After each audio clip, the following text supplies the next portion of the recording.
నా పేరు Dharmendra, all India youth federation రాష్ట్ర కార్యదర్శి.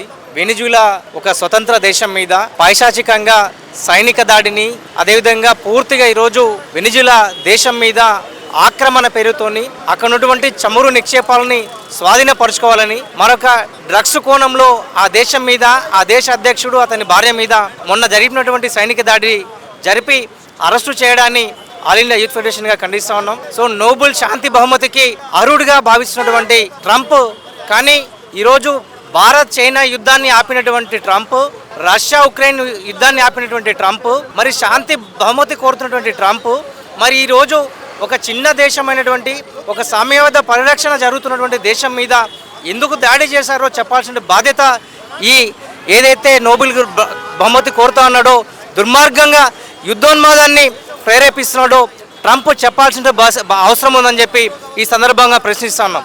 ఎందుకంటే ఈరోజు అమెరికా ప్రజలు మరొకసారి ట్రంప్ను ఎన్నుకోవడం అంటేనే కోతికి రాయి ఇచ్చి పూర్తిగా ఆ ప్రజలను విస్మయానికి గురి చేసే విధంగా, ప్రజాస్వామ్య హక్కులను కాలరాసే విధంగా, మానవ హక్కులను ఉల్లంఘన చేసే విధంగా, లేకుంటే దేశ సార్వభౌమాధికారాన్ని పూర్తిగా తుగ్లక్ చర్యలను చేసే విధంగా ట్రంప్కి ఇచ్చారు.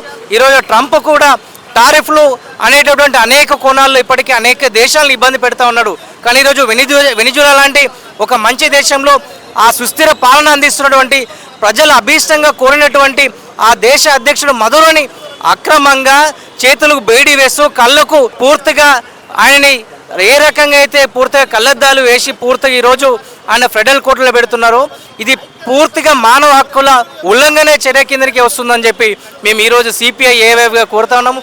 కాబట్టి ట్రంప్ని ఈరోజు అరెస్ట్ చేయాల్సినటువంటి ఐక్యరాజ్య సమితి, మా ఫెడరల్ కోర్టు కూడా ఈరోజు ప్రపంచ కోర్టులో ఉన్నటువంటి న్యాయస్థానాలు కూడా ట్రంప్ దుస్సాహసాన్ని ఇప్పటికే వ్యతిరేకిస్తున్నాయి.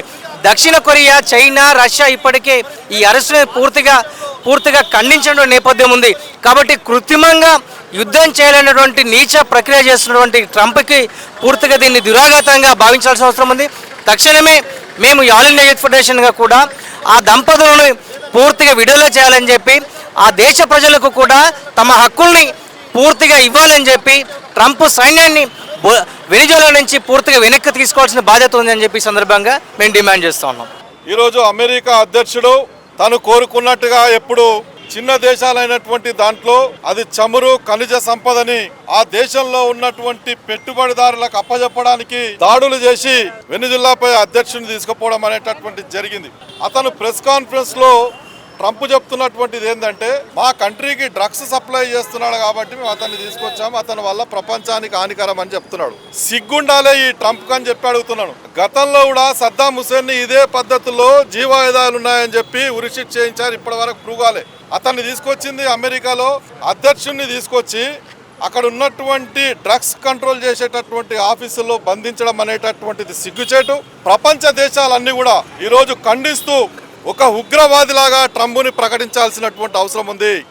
ఈరోజు ప్రజాస్వామ్యం అంతా అన్ని దేశాలలో ప్రజాస్వామ్య పద్ధతుల్లో పోరాటాలు జరుగుతున్నా నా దగ్గర ఆమినేషన్ ఉంది, నేనేమన్నా చేయగలుగుతా, నేను చెప్తే ప్రజలు వింటారనేటటువంటి ఆలోచనలో ట్రంప్ ఉన్నాడు. మరో పద్ధతుల్లో ఇదే కాదు, వెనిజులానే కాదు, మరిన్ని కంట్రీలకు ఇదే పద్ధతి జరుగుతుందని చెప్పి హెచ్చరించడం అనేటటువంటి జరుగుతుంది. ఇది దురహంకారం. అంటే నేనేం చేసినా నడుస్తుందని ఒక పిచ్చోనికి అక్కడ రాష్ట్రపతి ఇవ్వడం వల్ల ఈరోజు ప్రపంచంలో అతను వచ్చినప్పటి సంది కూడా వివిధ పద్ధతుల్లో ఎవరినో కొన్ని ఇబ్బందులు పెట్టడం అనేటటువంటి జరుగుతుంది. ఈరోజు భారత ప్రభుత్వానికి విజ్ఞప్తి చేస్తున్నాం, ఒక మిత్ర దేశంగా ఉన్నటువంటి వెనిజులా అతను ప్రజాస్వామ్య పద్ధతుల్లో సోషలిస్ట్గా ఎలక్ట్ అయినటువంటి వ్యక్తిని మొత్తం మా దగ్గర ఆయుధాలు ఉన్నాయని చెప్పి మొత్తం మిలిటరీని అంతా దించి అతన్ని తీసుకుపోయి ఈరోజు డ్రగ్స్ సరఫరా చేస్తున్నటువంటి వ్యక్తి. అట్లాంటి దానికి సమర్థిస్తూ అంటే వెనిజులాకి అండగా నిలబడాల్సినటువంటి భారత ప్రభుత్వం ఈ రోజు వరకు కూడా ట్రంప్ చర్యలను ఖండించకపోవడం అనేటటువంటి ఆశ్చర్యం కల్పిస్తుంది. ఇప్పటికైనా నరేంద్ర మోడీకి చెప్తున్నాం, మీరు వెంటనే ఇలాంటి చర్యలను ఖండించాల్సినటువంటి అవసరం ఉంది. మన అతిపెద్ద ప్రజాస్వామ్య దేశం అని మనం చెప్పుకుంటాం కాబట్టి ఇలాంటి చర్యలను ఖండించాలి. అదేవిధంగా వామపక్షాలు కూడా ఈరోజు దేశవ్యాప్తంగా పిలిపించాయి. ఈ చర్యలను ఖండిస్తూ ట్రంప్ అనేటటువంటి వ్యక్తి ఒక ఉగ్రవాదిలాగా ప్రవర్తిస్తున్నాడు. ఈ పద్ధతుల్లో కనుక జరిగితే గతంలో జరిగినటువంటి ముసోలిని, హిట్లర్కి ఏ గతి పట్టిందో ఇతనికి కూడా అదే గతి పట్టాల్సినటువంటి అవసరం ఉంది. ఆ పద్ధతిలో మిగతా దేశాలు కూడా ఆలోచిస్తేనే అనుకుంటున్నాం. దీన్ని నిరసిస్తూ ఈరోజు హైదరాబాద్ పార్టీ ఆధ్వర్యంలో ఆఫీస్ నుండి కూడా ఇక్కడ నిరసన తెలపడం అనేటటువంటి జరిగింది. ఇదే కనుక కంటిన్యూ ట్రంప్ చేస్తే ఈ దేశంలోనే వామపక్షాలు పెద్ద ఎత్తున ఉద్యమాలు చేస్తే వెనిజులా ప్రజలకు అండగా నిలబడతామని చెప్పి ఈ యొక్క నిరసన ద్వారా తెలియజేయడం అనేటటువంటి జరుగుతుంది.